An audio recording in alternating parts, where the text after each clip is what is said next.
क्या आपके साथ भी ऐसा होता है? 2 घंटा पढ़ो और अगले दिन सब कुछ भूल जाओ। अगर हाँ, तो समस्या आपका याददाश्त की कमी नहीं है, आपका पढ़ने का तरीका गलत है। इस वीडियो में आपको 8 ऐसे ट्रिक्स देने वाला हूँ जिसे अगर आप अपनाते हैं तो कोई भी चीज आपको बहुत लंबे समय तक याद रहेगी। इस वीडियो को शुरू से अंत तक देखिएगा क्योंकि 8वां ट्रिक्स सबसे पावरफुल है। तो चलिए बिना देर किए वीडियो की शुरुआत करते हैं। पहला ट्रिक्स है और ये है आपका active recall technique. Active recall technique कहता है मेरे दोस्त कि मानिए कि जैसे कि आप एक कोई चैप्टर पढ़ें, उस चैप्टर को पढ़ने के बाद आप बुक को बंद करिए। अगर आप उस चैप्टर को खुद को अच्छी तरह से एक्सप्लेन कर पा रहे हैं, यानी समझा पा रहे हैं, इसका मतलब आप उस चैप्टर को अच्छा से समझ लिए हैं। अगर उस चैप्टर के हर एक पॉइंट का ओवरव्यू अपने आप को दे पा रहे हैं कि उस चैप्टर में क्या बतलाया गया है, किसके बारे में है, दैट मीन्स आपको सब कुछ याद हो गया है। अगर आप ऐसा नहीं कर पा रहे हैं तो उस चैप्टर को पुनः पढ़ने की जरूरत है। अगला ट्रिक्स है मेरे दोस्त और ये है स्पेस्ड रिपीटिशन। स्पेस्ड रिपीटिशन कहता है कि एक बार किसी चीज को याद करके छोड़ देना, यह सबसे बड़ा गलती है। जब आप एक बार किसी चीज को याद कर लेते हैं तो जब भी आपको उसमें डाउट लगे तो 2 दिन बाद, 3 दिन बाद या जब आपको डाउट लगे पुनः रिवीजन करिए।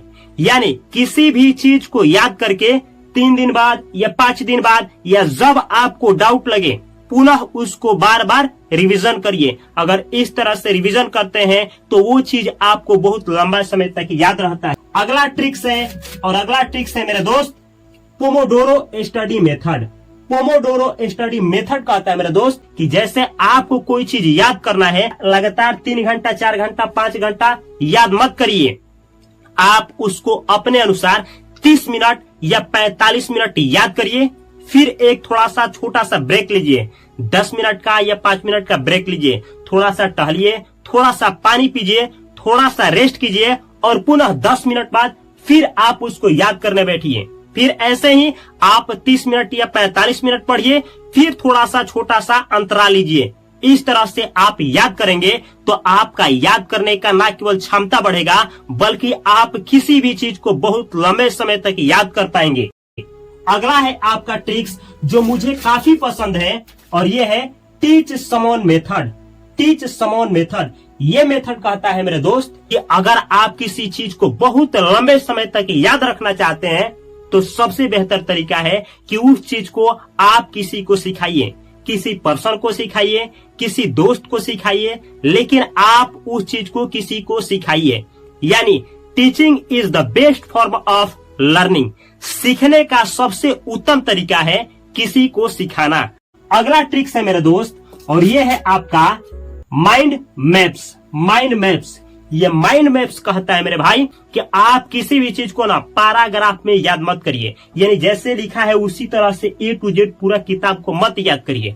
आप उसको किसी चीज से जोड़कर, किसी चीज से कनेक्ट करके या फिर उसको फिगर रूप में, फिगर किसी चीज के डायग्राम के रूप में करके तब जाकर के उसको याद करिए कि आप उस चीज को विजुअलाइज कर पाए, आप उस चीज को देख पाए। इस तरह से आप किसी चीज को याद करेंगे तो आपको वो चीज बहुत लंबे समय तक याद रहेगी।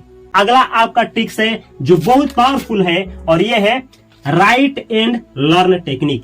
ये मेथड कहता है मेरे दोस्त कि अधिकतर ऐसा देखा गया है कि जो स्टूडेंट केवल याद करते हैं वो बहुत जल्द ही भूल जाते हैं, लेकिन जो स्टूडेंट याद करने के साथ साथ लिखते भी हैं वो स्टूडेंट बहुत लंबा समय तक याद रखते हैं। यानी किसी भी चीज को याद करने का तरीका है ज्यादा देर तक कि आप उस चीज को याद करिए और प्लस में लिखिए।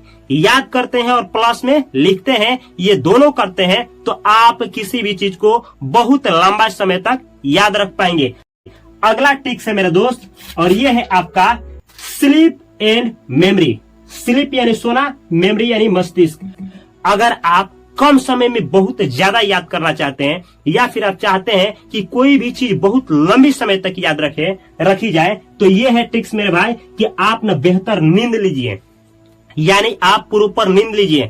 अगर आप अच्छा नींद नहीं लेंगे, आप 7 घंटा 6 घंटा 8 घंटा नहीं सोएंगे तो आपका दिमाग सही तरीके से काम नहीं कर पाएगा। अगर सही तरीके से काम नहीं कर पाएगा तो आप पढ़ने तो बैठेंगे लेकिन आपको कुछ याद नहीं होगा। अगर आप अच्छा नींद लेंगे तो आपका दिमाग सही तरीके से काम करेगा और आप अच्छा तरह से बहुत कम समय में बहुत ढेर सारा चीज याद कर पाएंगे और वो आपके मेमोरी में फिट बैठेगा।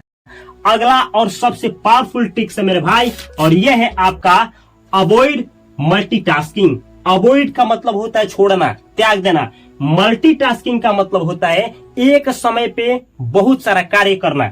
यानी अवॉइड मल्टीटास्किंग का अर्थ हुआ मेरे भाई कि आप एक समय पे ज्यादा कार्य को, बहुत सारे कार्य को करना छोड़ दीजिए। आप पढ़ने बैठे हैं, साथ में खाना खा रहे हैं, साथ में रील्स स्क्रॉल कर रहे हैं, तो ऐसा आप नहीं कर पाएंगे मेरे भाई। अगर आप किसी एक फील्ड में चुनते हैं, यानी आप किसी एक कार्य को करते हैं, तो आप उसमें जी जान लगा पाएंगे और 100% रिजल्ट भी मिलेगा। अगर आप एक ही समय पे 10 कार्य को करते हैं तो आप किसी भी कार्य को बेहतर तरीके से ना कर पाएंगे और ना आपको केवल उसमें बेहतर रिजल्ट ही जनरेट हो पाएगा। तो अगर आप चाहते हैं कि पढ़ाई में 100% आपको कुछ भी याद रहे, तो पढ़ते वक्त जितना भी डिस्ट्रैक्शन है, जितना भी बाधा डालने वाली चीजें हैं, उसको दूर रखिए और आराम से पढ़िए। तो ये रहा मेरे भाई 8 वो सिंपल ट्रिक्स, जिसे अगर आप अपनाते हैं तो आप किसी भी चीज को लंबे समय तक याद रख पाएंगे। अगर ये वीडियो आपको हेल्पफुल लगा है तो कमेंट बॉक्स में कमेंट करिए, अब मैं नहीं भूलूंगा। और इस चैनल को सब्सक्राइब करके बेल आइकन की घंटी को दबा लीजिए, क्योंकि इस चैनल पे 10th क्लास और 12th क्लास बिहार बोर्ड की तैयारी कराई जाती है। और इस चैनल को अपने दोस्तों के साथ अवश्य शेयर करिए, यानी इस वीडियो को अपने दोस्तों के साथ अवश्य शेयर करिए। अब मैं मिलता हूँ अगली वीडियो में बेहतर कंटेंट के साथ। तब तक के लिए आप सभी को तहे दिल से नमस्कार।